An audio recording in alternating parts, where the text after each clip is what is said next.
Samantala, problemado ngayon ang mahigit 500 empleyado ng Don Mariano Transit matapos tuluyang kanselahin ng LTFRB ang prangkisa ng kumpanya. Kasunod ito ng mga aksidenteng kinasangkutan ng kanilang mga bus. Kabilang na ang nangyari sa Skyway noong Disyembre. Narito ang report ni Oscar Oida.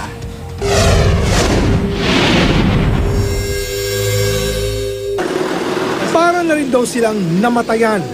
Yan daw ang pakiramdam ngayon ng mga empleyado ng Don Mariano Transit.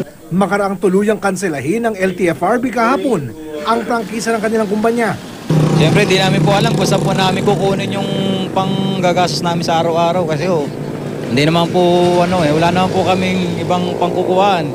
Ito lang po yung hanap buhay na alam namin. Karamihan daw sa kanila, walang-wala na. Lalo pat halos isang buwan na silang walang sinasahod.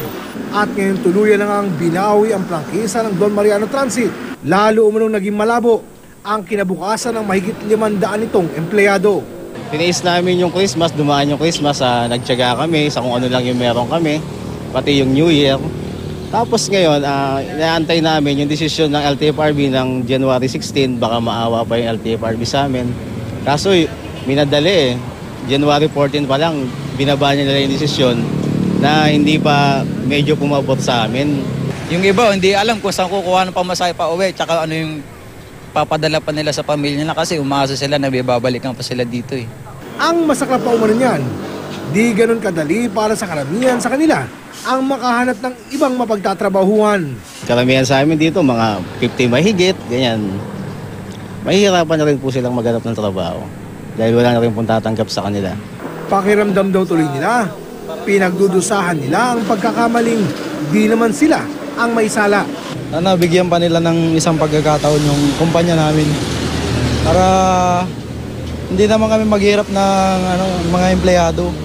Kasi ang dami sa amin na umaasa lang sa aming biyahe. Ang pagkansela sa prangkisa o Certificate of Public Convenience ng Don Mariano Transit ay dahil sa mga aksidenteng kinasangkutan ng kanilang mga bus.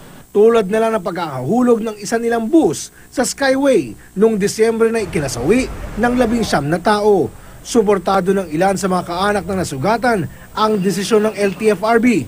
Ilan sa mga empleyado ng Don Mariano Transit naman ang nagbabalak na magmarcha papunta sa tanggapan ng LTFRB para umapila. Ito ang balita sa Quezon City. Oscar Oida, reporting.